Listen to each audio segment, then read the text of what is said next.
Since 2016, descendants of enslaved Africans have been eligible to apply. In fact, more than 1,000 people did. People like music legend Stevie Wonder was one of them. Aisha Speed has also been approved for a Ghanaian passport. But applicants say the process was stressful, expensive, and nearly impossible to navigate. Some applicants found the 1-week deadline for DNA and other documents impossible, with cost also a major concern. And that's according to Dr. Erieka Bennett of the Africa Diaspora Forum. So, why is the government pressing the pause button now? As a part of a joint institutional effort to further streamline and also enhance the overall experience, ensuring that the process becomes even more accessible, efficient, and also very user-friendly for our brothers and sisters in the diaspora. If you're in the process of applying, what would this mean for you? From a procedural perspective, this is a halt, not a rejection, not a denial. So what this means is that it is a delay. And I think that for a lot of people, it creates a lot of uncertainty, especially since it does not indicate a proper timeline. Are you in the process of applying? Tell us your story in the comment.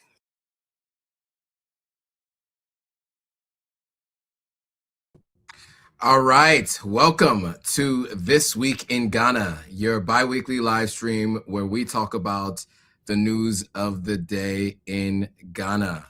I'll turn it over to our co-host for an introduction before I introduce myself.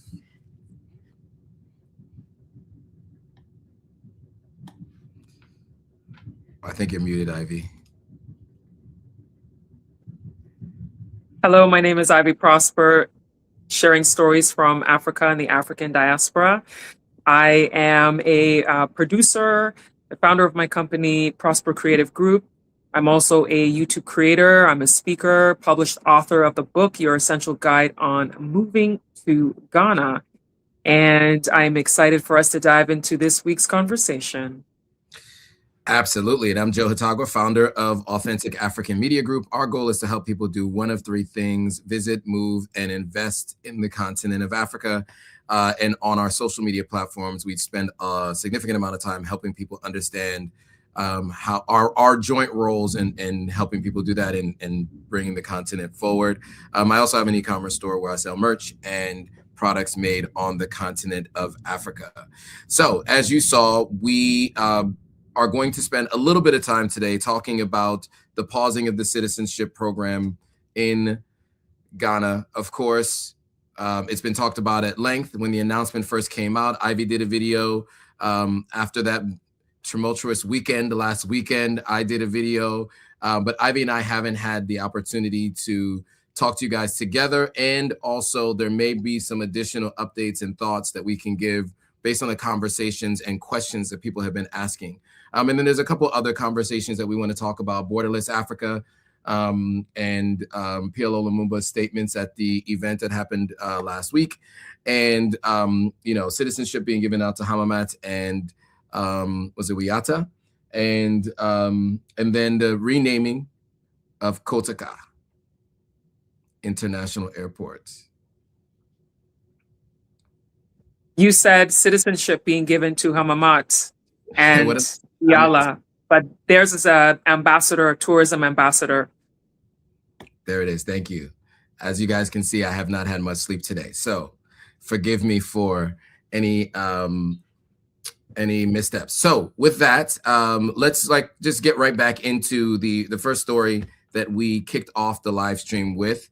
So as you guys are all aware, the citizenship program for diasporans had been announced, and then within 4 days subsequently paused.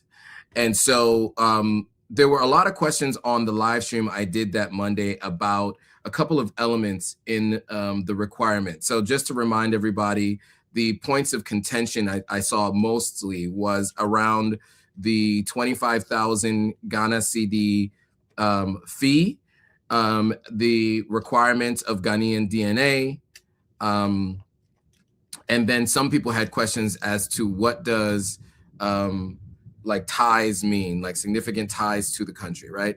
And so we thought that we would maybe maybe address some of those questions that had come up, just based on the understanding that we have, having spoken to some folks, and then two, maybe give some additional thoughts if there are any. So as on that topic, Ivy, I know you and I had spoken offline about some of the questions that people had to me. I think the number one question that came to me was, what does ties to Ghana mean, right? And I know that you had seen some folks who had some thoughts. I've done some research online. It's very vague, but do you have any thoughts on that ties to Africa? I mean, sorry, ties to Ghana requirement, and maybe how it's worked previously? So strong ties to Ghana can really mean that you've actually shown a serious commitment to the country. And that could mean that you have started a business, you've employed local people, you've made some major investments in Ghana, things that are long-term that shows that you have created a strong tie to the country. It's not that you just want citizenship just for the sake of having it, but you've truly shown a level of commitment to the country. So I believe that is part of what they mean by strong ties. And my understanding is also that the DNA request that was put into the initial information that came out 2 weeks ago, I believe that what I'm hearing is that part is going to be removed as a requirement. So the strong ties to Ghana would really be about having a strong sense of connection to the country with business. It may even be through a spouse, but generally my understanding is that it would be through proving that you have a strong tie to the country. And this would definitely be something that I think could be on a case-by-case basis, because they do interviews and they'll analyze your situation and see what your strong ties are to the country. Yeah, and I'll just say, even for myself, right, I wasn't clear if I qualified. I mean, I thought I would likely qualify just because, I paid rent, I've lived, I've worked in country. I've now been a resident for, this is my, 5th year. I've been a resident in Ghana. So, the presumption is that I would qualify. People who have gotten it in the past, I know one person who had, by the time she got her citizenship, she had helped 70 people buy land in Ghana. Another person had over 200 or 300 people visit Ghana through their travel company.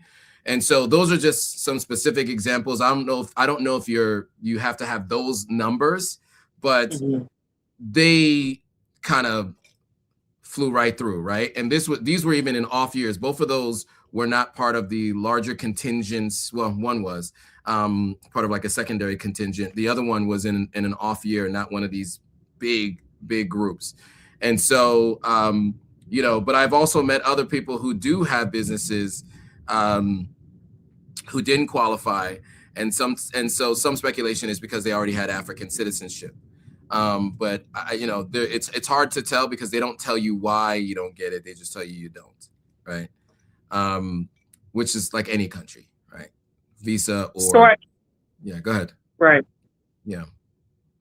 So I think it's important to note that this pause in this citizenship program is a pause in the program that was fast tracking people. Right. I think people need to understand that clearly, because this was a situation where people were going to go through the whole application process, and then within a few weeks, they were going to get citizenship. It was supposed to be done next month. In March was going to be a big ceremony with several people, just like the big ceremony that happened in 2024 and 2022, 2019, like previous large groups having citizenship. That's a pause on that particular program. But people who've gone through the normal way of getting citizenship, that is not paused.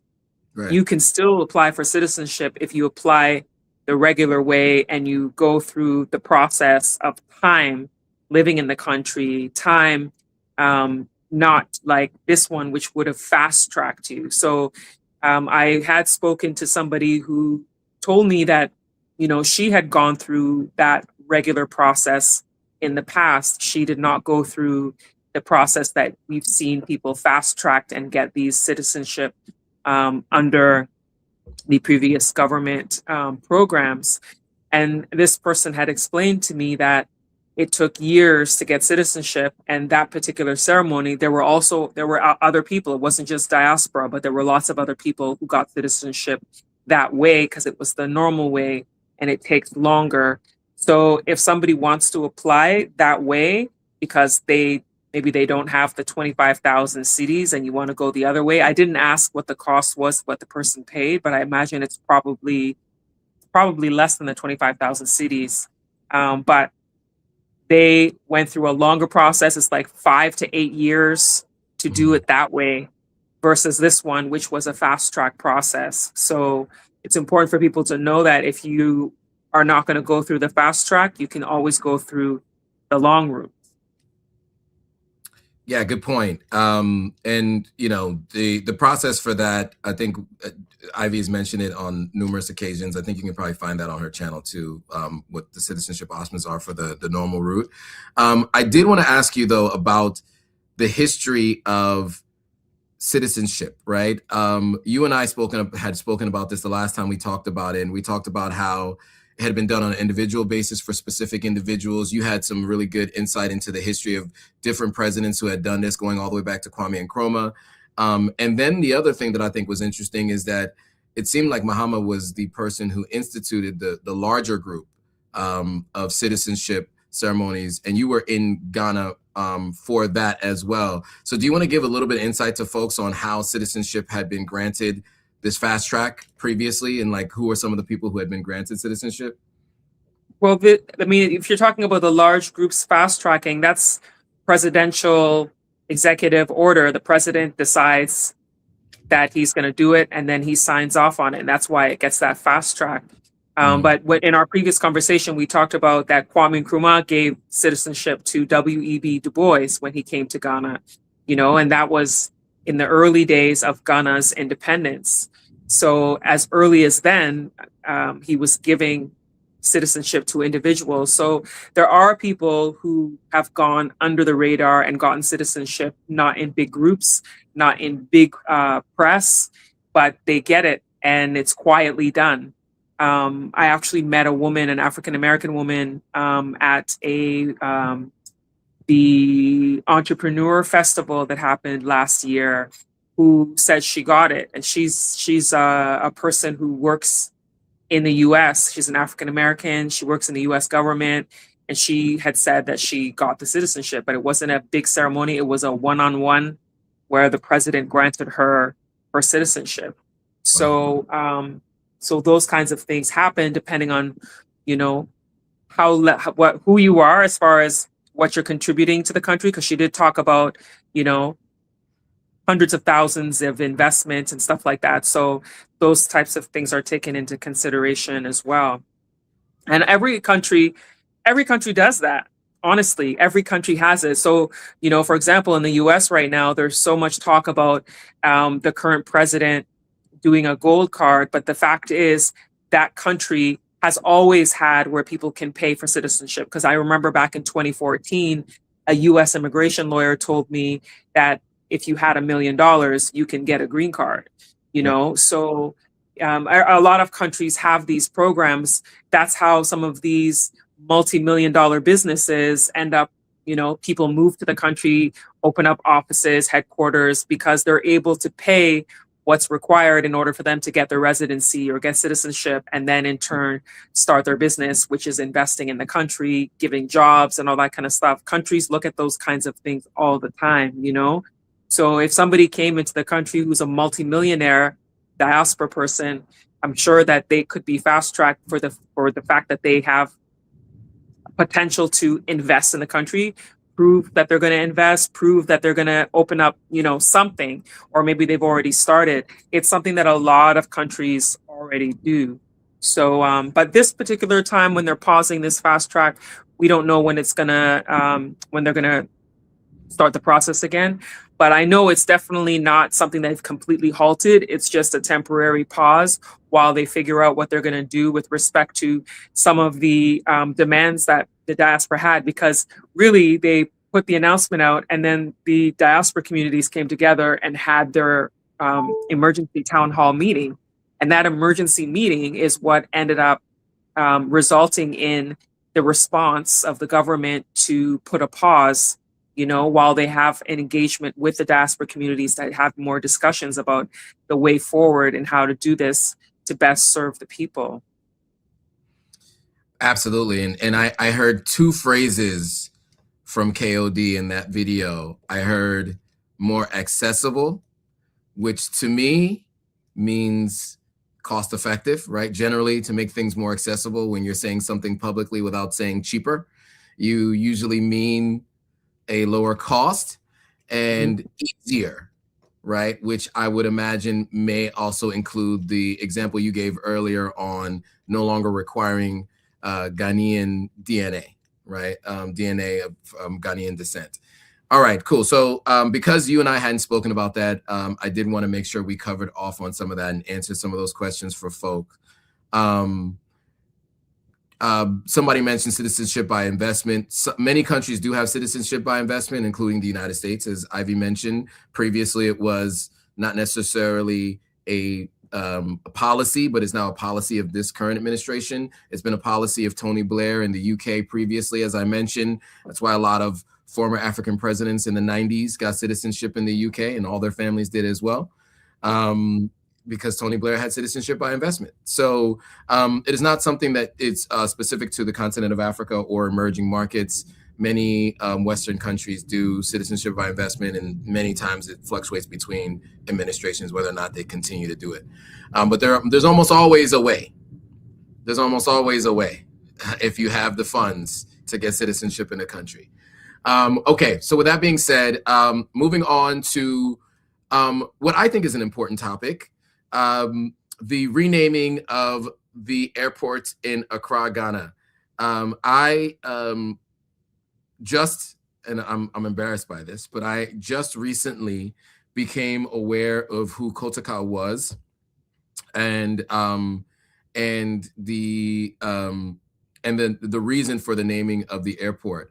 I was not aware of this, and this was actually happened after going to the Kwame Nkrumah Museum to shoot some content. I just happened to ask the Uber driver, and then of course I did some research afterwards and learned. But we're going to hear from PLO Lumumba, who'll be featured twice today, on his thoughts on the renaming, because the renaming of the airport right now, as it stands, from what we understand, is being renamed to Accra International Airport, right? From Kotoka International Airport. So we're going to hear from PLO Lumumba. He used to work on the anti-corruption in Kenya. He's a very outspoken Pan-Africanist and a professor. You guys probably have seen and heard from him before. So we're going to hear from him on his thoughts of the renaming of the airport in Ghana, or Accra, Ghana. In Ghana right now about Kotoka International Airport. The name Kotoka, as a historian, you know who Kotoka is, and having the name Kotoka on our airport, what do you make of it as a great son of the land? You know, history is history, and I know that the choice has been made to rename it Accra International Airport. There are some of us who think it should bear another name. Which is? And that name is Kwame Nkrumah. I give you a hug for that. I give you a hug. In Ghana. All right, give him a hug for that. So the thoughts on the renaming, and any history or insight you want to give to folks on Kotoka, and yeah, we'd love to hear from you, Ivy, on this one. I am glad, because I have wanted the airport to be renamed. I agree with him that I feel it should be Kwame Nkrumah International Airport. It was originally called the Accra International Airport. It was in 1969 when it got renamed to the Kotoka International Airport. And the reason that they named it that was they named it after Lieutenant, I think it's Emmanuel Kotoka. He was killed at where is now the front of the airport area. So they named it after him, which to me makes no sense. But he was a part of the people who overthrew Kwame Nkrumah. So he was part of the coup that overthrew the first president of this country. So I don't understand why they would want to have an airport named after a man who overthrew the country's first president. And, you know, a first president who, you know, people highly regard. I know at the time there was a lot of propaganda, which made people start to see him negatively. But now, as decades have passed, people look back and they're like, wow, he really was a great president and did the things that were necessary for this nation. So it just doesn't make sense to me to maintain that name of Kotoka on the airport. I think that renaming it is a good thing, in my personal opinion. I agree with Lumumba. As I said, it should be Kwame Nkrumah International Airport, but I'll be happy even if it's changed to Accra International Airport. I think maybe Accra International Airport might be an easier change because that was the name before. That was the original name. Maybe it's easy to revert back to that name when it comes to, I don't know, behind the scenes airport renamings and stuff. I don't know, but I imagine it would probably take the same amount of work to change documents, to change all information at airports globally, to change it to Accra as Kwame Nkrumah. So why not just change it to Kwame Nkrumah Airport, Kwame Nkrumah International Airport? Yeah, 100%. You know, and I agree with you that it should be Kwame Nkrumah International Airport. You know, when people talk about the best African leaders in all of history, but at least since and post-colonial leaders, Kwame Nkrumah is at the top of that list, right? You can, you know, there can be arguments about where he is first, second, or third, however you want to look at it. But in general, I think everyone agrees around the continent. I mean, he's the first person to ever be featured on 2 currencies from 2 different countries. And I think the only person, well, let me take that back. The only African, because the Queen has been featured on many currencies and French people have been featured on different currencies as well. But the only African to be featured on multiple currencies, and the only leader in Africa to ever be president of more than one country in Africa, right? He was co-president of Guinea, and after the coup in Ghana, he ended up being the co-president of Guinea. That's how highly regarded he was, that he was asked to be a co-president of Guinea as it was becoming an independent nation. It's very rare to see. Well, it's never been done. So I think it's hugely important that name be memorialized, especially because the person who overthrew him was the one that had been memorializing for so long, which made absolutely no sense. Yeah. So yeah, I agree with you 100%. Accra International Airport. Yeah, I know that had been its name previously, and yeah, it doesn't make sense to me, because if you had it named, and I guess it could be controversial to some, but I think when you talk to most people, I don't know what the percentage is, but he has a very high approval rating around the continent and around the country. When you talk to most people, I think most people reflect on his time, you know, in high regard. Okay, so now on to the next story. I think this is one that's an interesting one, because I think it speaks to how different countries on the continent, how little they know about each other. And, you know, this is going to speak to a conversation we're going to have on a Borderless Africa as well. There's so many different reasons why this story is important. But you guys have been familiar with, you know, different countries on the continent having these online wars, right? When they talk about each other. Yeah. And we had Mahamat on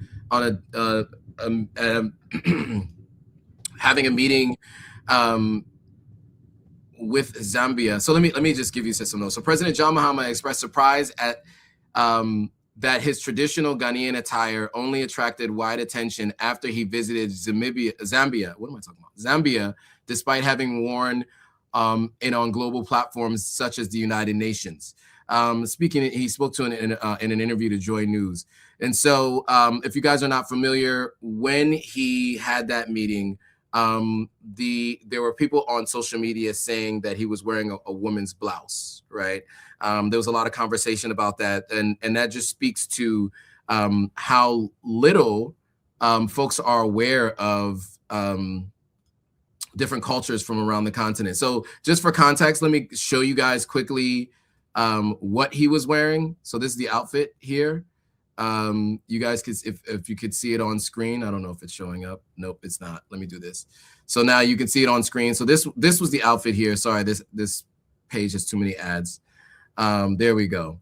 So now you can see, so this was the outfit that was worn, right? This is the FUGU, and it led to some online controversy. Really, and we'll get to MAHAMA'S response, but I just wanted to give you guys some context first as to what the what the controversy was, and then I'll play a little bit from this interview with Joy News on his response to this, and then we'll have some more commentary on the other side.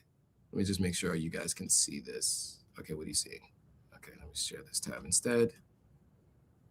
Triggered a new wave. It's a FUGU revolution in Ghana right now. A lot of Ghanaians have posted pictures of themselves in smoke. Today at the Independence Square, renowned photographer Yaupare is organizing a free photo shoot for all the people who in smoke who come to the Independence Square. And one of my colleagues at Joy News Hits FM, he launched a Wear FUGU Friday just yesterday and is receiving a lot of reviews.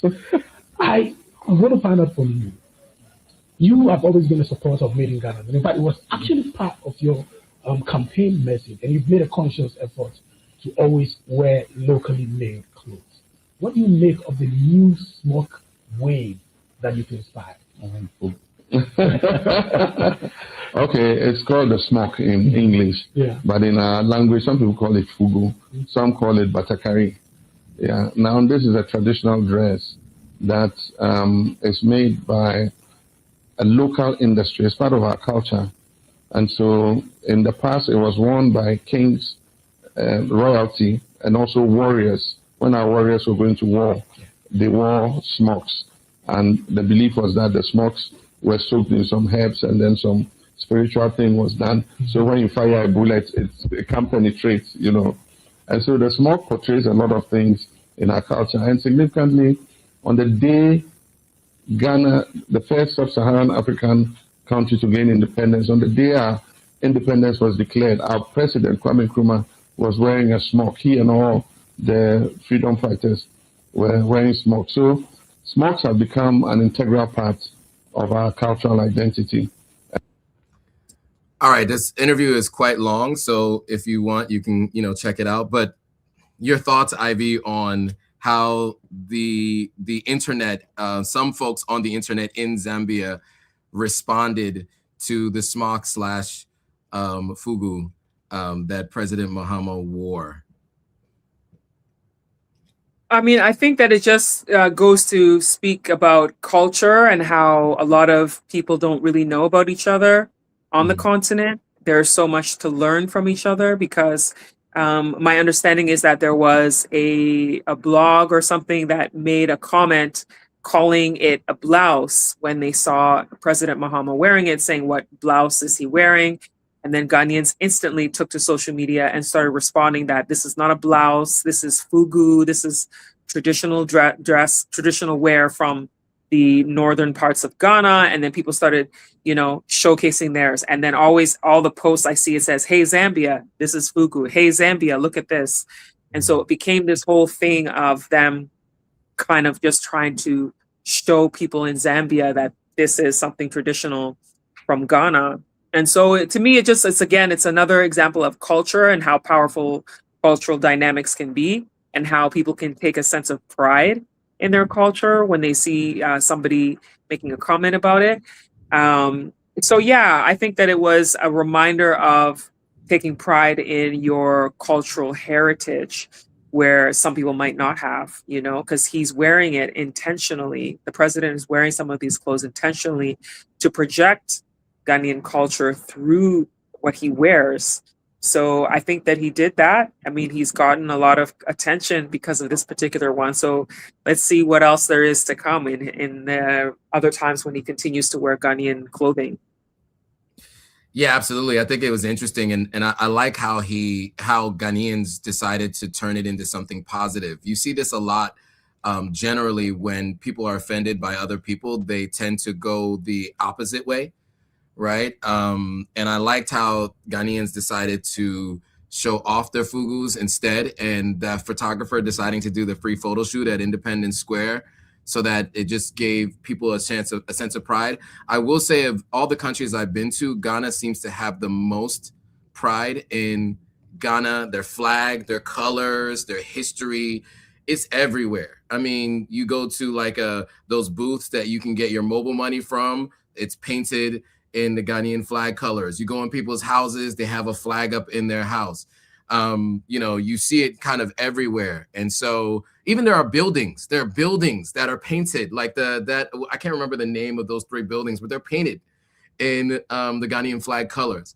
And so, yeah, I think it speaks to that country pride in who you are as a people. And I like the way that they handled it positively, as opposed to then, you know, speaking negatively about Zambia. They use it as a chance to educate. And I think it was really smart. And it seemed to, I'm sure if you're a FUGU or smock maker, you are doing really well these couple of weeks, right? I mean, yeah, it has been huge. Yeah. Yeah. And one of the things you had mentioned to me, Ivy, offline was how on Fridays, right, there was a push previously to have country pride. And can you remind me of what the Fridays were called again, and what people were doing previously to kind of continue country pride? They called it Friday Wear. Friday Wear. Yeah, so Friday Wear. So people who live in like the US and Canada, like they do casual Fridays where people can wear jeans and, you know, be a little bit more relaxed. In Ghana, they started it as, it was called the National Friday Wear Program. And so people were encouraged to wear Ghanaian clothes to the office, to work, because it got to a point where there were people who they were seeing it as a lack of, I guess, a lack of pride, and people were wearing foreign clothes because there's a lot of imports in Ghana. I mean, today there's like 15 million used clothes imported into Ghana. I think it's every week or every month. I can't remember, but people have become now accustomed to always wearing foreign style clothes. So anyway, at that time also it was getting big.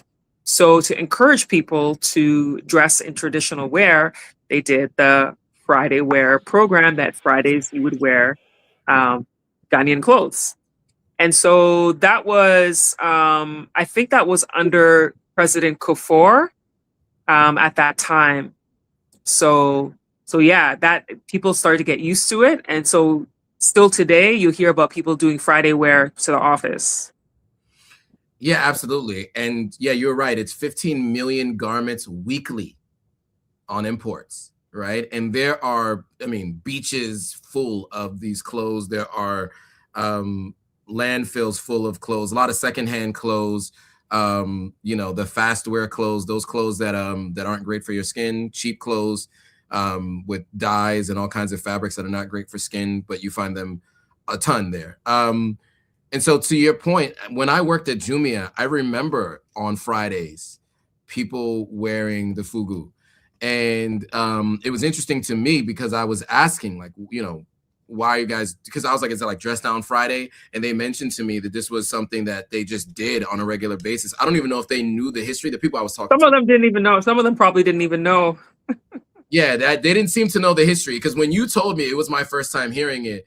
But I knew people doing it, right? They just did it as part of what they would do on Fridays, right? Because when I would always ask these questions, you know, I'm generally inquisitive, so I'm just trying to understand culture in you know, the country that I was living in, and yeah, and most of the guys who wore it were just saying this is what we do on Fridays, and they had done it in multiple companies, right? This wasn't their first company they had ever worked at, so every company they had worked at, this was a process that they followed on Fridays.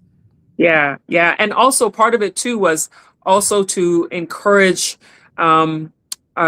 patronizing local business. So like you get your fabric, you go to the tailor, you go to the seamstress, and then they make you something with the local cloth that you've chosen to get something made. Or if you're doing the FUGU, kente, you know, you have people who are weaving these textiles. So it's like you are actually patronizing the local artisans when you are wearing the local clothes. Absolutely. Okay, cool. And so I thought that was a great story, and I'm glad we were able, and yeah, and I think, and just the one piece, and I think this dovetails nicely into the next story is, you know, I think it's not all on the folks in Namibia, them not knowing this about Ghana, because there isn't free and Zambia. What did I say? Namibia? I keep saying you said Namibia. So sorry guys, as I said, bear with me. So, you know, one of the things that I think that is a challenge on the continent, we talk about this a lot, is there's no free movement across different parts of the continent. There's free movement between the East African states, there's free movement between the West African states, maybe in Central Africa and Southern Africa, Northern, but there isn't free movement across the entire continent, right? I told this story previously that when I worked at Jumia, we had a sales conference in Egypt, and 2 people were not granted visas to go. We had a person who applied for his visa in Lagos. Of course, Nigerians, many parts of the continent do not like to have Nigerians enter their country. He applied for a visa. He had to fly to Abuja from Lagos. The guy didn't show up for his meeting. He went back to Lagos, scheduled another meeting, went to that meeting, was denied. So 2 flights to Abuja to go to the Egyptian embassy in Nigeria to be denied the visa to go to Egypt. And this is not uncommon. You know, when I was traveling around the continent, unless it was West Africa, I was using my US passport. When I went to Tanzania, when I went to Egypt, I used my US passport. And in both instances, I was able to get visa on arrival with my US passport, but I would have had to apply weeks, maybe even months in advance if I wanted to use my Sierra Leone passport to travel to these countries. And so the Africa Prosperity Network had an event where they spoke about needing a borderless Africa. And there's a petition to sign, and we'll talk about that in a second. But one of their speakers, and Ivy was there, so she'll give us her insights from being there. But one of the speakers, I think on the final day, was PLO Lumumba. And this is something that he has talked about a lot. There are many viral videos of PLO Lumumba speaking about the issues with cross-border business, travel, moving, all kinds of different things. So we'll give him a moment to speak on this a little bit, and then we will have some commentary on the other side. Interest of the continent of Africa. The question is, are the countries prepared to make countries visa-free? Are we prepared to have one currency? Are we prepared to have one identity? Are we prepared to empower our young men and our women? Are we creating an environment where we can realize our potential? Are we prepared to embrace the dividends of the 4th and 5th industrial revolution? I'll leave it there, but he started with, are we prepared for a visa-free or visa-less travel to each country? I think it's about time. You see it in the European Union. You know, I think when I think about Europeans, they are the most traveled people amongst their countries in their continent. You know, they summer in Italy, they over winter break go to France. Like if you're from the UK, I talk to people all the time who just freely move through Europe, who've lived in the UK. Yeah. And Africans don't really get to do that often, not across the entire continent, and many times not even across the neighboring country. So anyway, your thoughts on this, Ivy? I'd love to hear from you on this, and I'll have some more commentary after. I mean, it's pretty simple in my opinion. We should have it where people don't need to have visas when they're traveling from country to country across the continent of Africa. Africans shouldn't have to go through all of that stress. And also, some of these visa prices are extremely high. I have heard stories about visa applications being more expensive for an African than it would be for, an American or a European. And so the irony is that the Africans, most of them, their salaries are not very high, but yet they're being asked for visa costs of $100, $200, and even $300. That is just very unrealistic. And then the scrutiny that they go through with the questions and everything, it really should be easier to be traveling from one African country to the next when you are an African citizen or African resident. It should be really simplified for people to cross. And I think about, you brought up the European Union. I mean, they have it where they travel throughout from country to country. I mean, someone from Spain could just take a train, they go to Italy, they go to France. It's like, and they're not asking for all these visas to cross the border.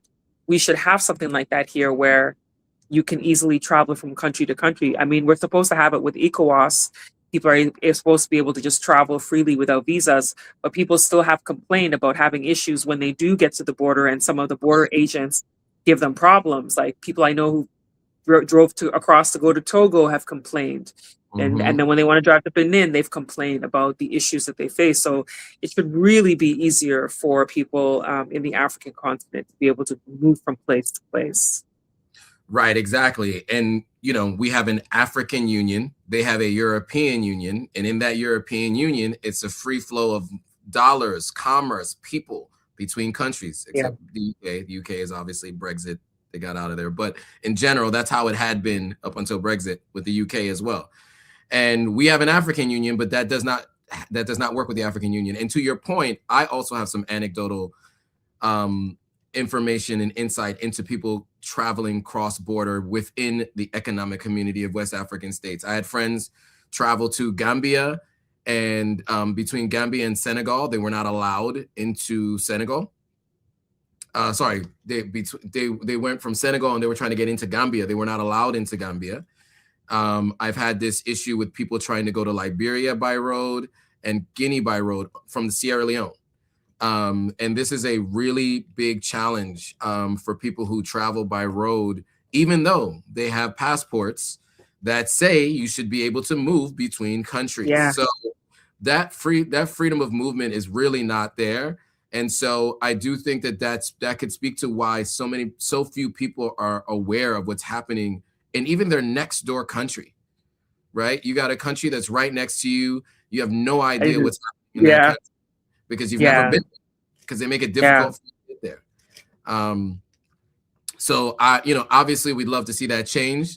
And you told me about this, so I'm glad you had mentioned this, but there's the Make Africa Borderless movement that the folks from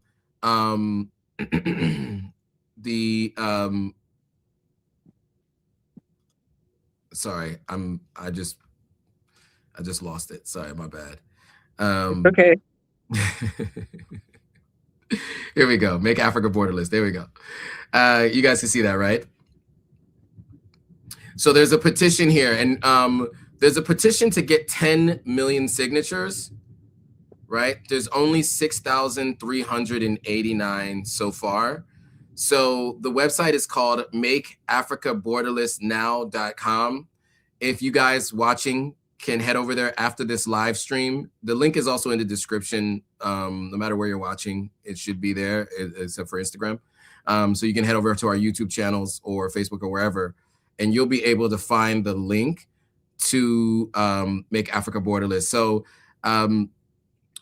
you were at this event that they had where PLO Lumumba spoke on the third day, but you were there on the first day.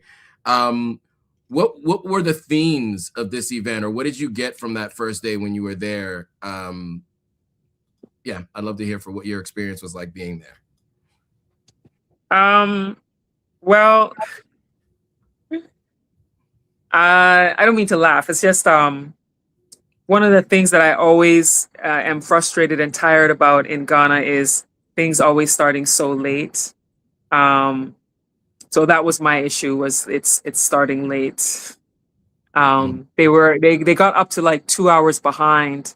So, you know, there were some speakers towards the end that I couldn't see because I had to leave because I had to be somewhere else. But in any case, the theme this year was about empowering small and medium businesses and empowering women and youth as part of Africa's market and future, with the goal of innovating and also talking about a lot about collaboration.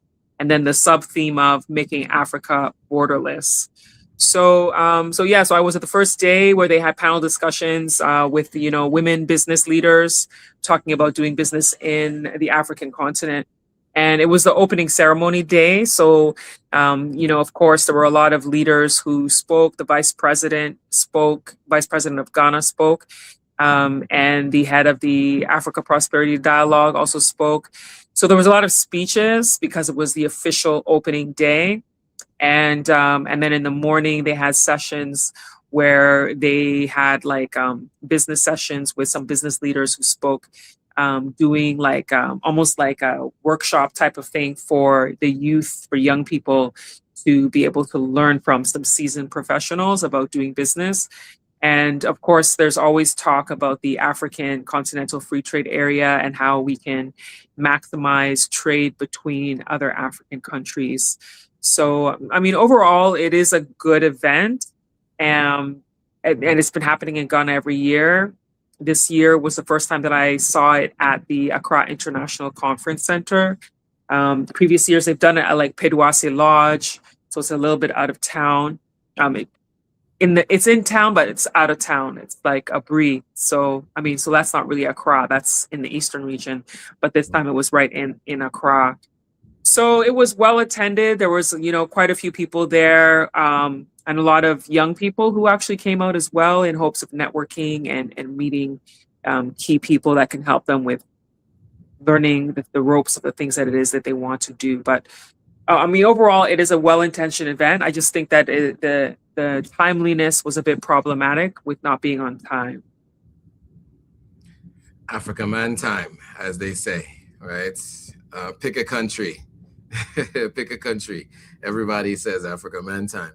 So yeah, I think, timeliness, we do need to be better at that. But so, you know, of course, I think that theme of making Africa borderless and also trade between countries, I think is hugely important, because I think a big part of why many countries are still emerging and not as advanced as they could be is because they had been, instead of being business partners and having collective bargaining with each other, two larger countries, they had all done these siloed individual deals for their minerals and for their goods and services to individual countries that have bigger GDP, bigger spending power, better negotiation tactics, etc. And so you just don't have any real negotiating power to sit at the table with a country in Europe, which has, you know, much higher GDP, et cetera, right? But if you combine, like the AES has done, for example, right? You know, working together on a number of different things, it's a lot harder to take advantage of them in deals when they have collective bargaining and they're working together to make a deal happen. That's what unions are for, right? At companies, there are unions. So we were expecting that would be what the African Union would do, but we're just not there yet. So we'd like to see more of that. But so doing something like this and doing this petition, I think, you know, it's one step towards at least attempting to make a difference. I did see while we were live, 6 people signed up for the petition. I'm gonna say we should take credit for that. I don't know if that was just us. And then another person just did just now. So we need all the signatures we can get. I mean, they're trying to get to 10 million signatures. I know. Right? That is a hefty number. It is. It's a huge undertaking. Huge undertaking. And, you know, we're at a fraction of a fraction from getting there. I mean, we are very, very and low. So any of you guys who know people who are interested in this, make sure you share this with them. You know, obviously I've signed the petition. Many people, you know, I've sent this to people that I know. So I would definitely encourage you guys to share this with folks. I think it's really important. We think it's important. So, but obviously do it after the live stream is over. Okay, so so moving on to the next and final topic. So in the vein of citizenship, I do want to mention that two people got ambassador roles. So they were already citizens, but they got ambassador roles. And it was HAMAMAT and WIYAALA who were able to get these ambassador roles. You guys might remember HAMAMAT from the viral clips of I Show Speed going to the Shea Butter Museum and getting the massages and whatnot. It was very viral. I mean, I don't know how many people shared those videos. She also had seen some of his content, so she participated in some of some of the stuff that he normally does, like barking and all that kind of stuff.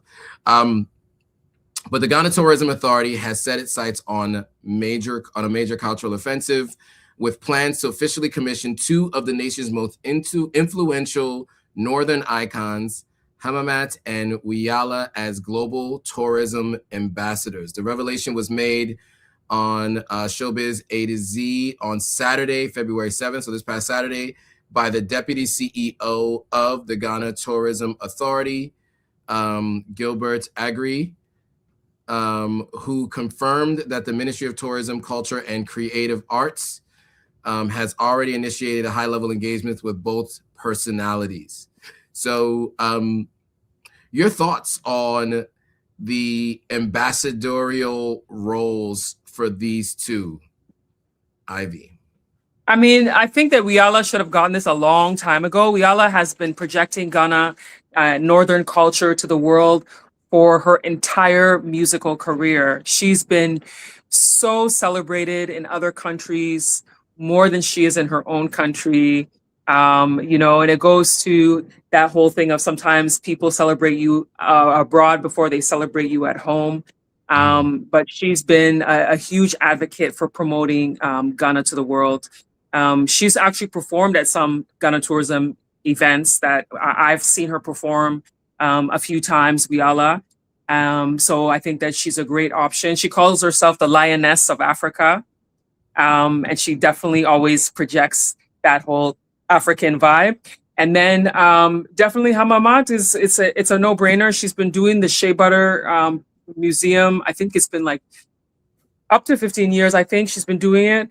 And I've been following her for more than a decade. I've probably been following her since probably like 2012, 2013 or something, through social media. And I've seen her grow her platform from like nothing to like over 1 million, I think she has on her Instagram. So she has built her community. She has her Shea Butter brand that she's been selling for a number of years. And then her museum, and she's been doing this. She's a legacy Shea Butter person, so it's been in her family. I think her grandmother and great grandmother, they all did the Shea Butter business, and now she's been doing it. So I think that she's a good choice.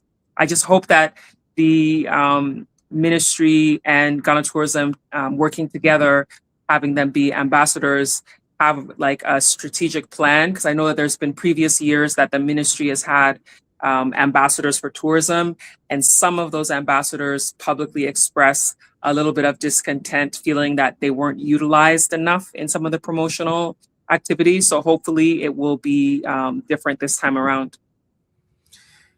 Yes, hope so as well. I've seen this done in other countries, and I've seen similar sentiment. So we do hope that it does lead to, to one, achieving that goal, and two, being utilized the way they should. I mean, both of which have done a ton.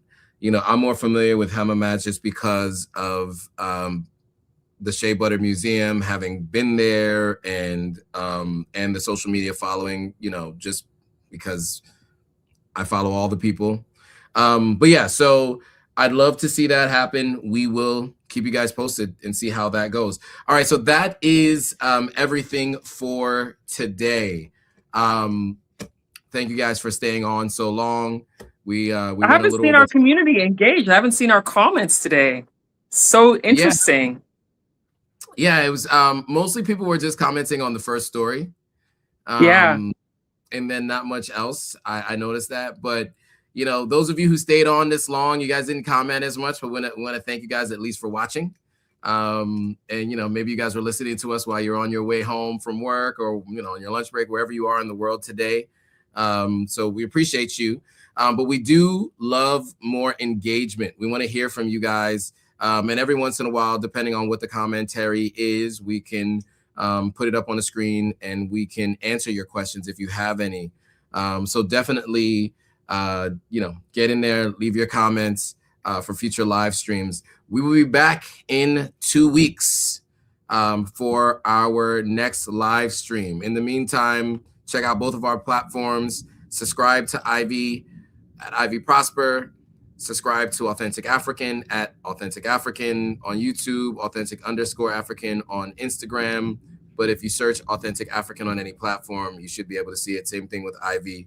That's if you want to support the freeway. You can also support in other ways. Links are in Ivy's description, and her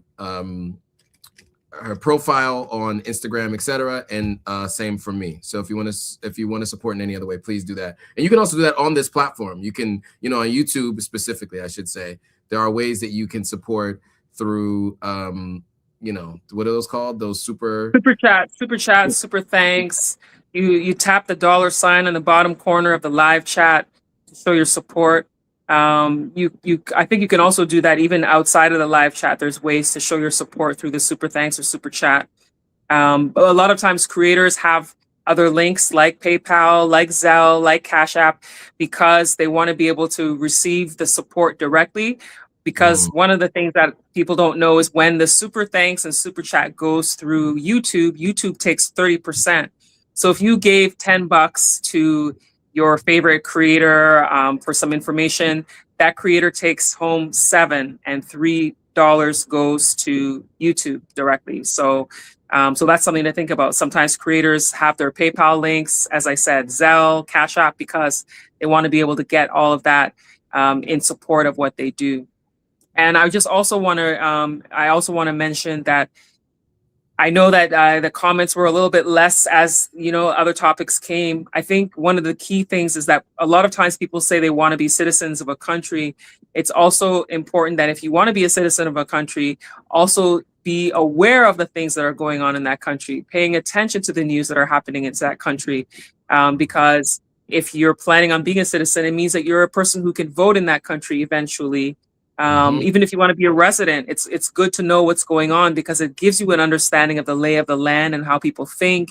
If you're doing a business, it gives you an idea of what people value, what's important to them, what's going on, what can help you with the business you're doing. So knowing the news that's happening in the country that you want to live in or do business in is very helpful.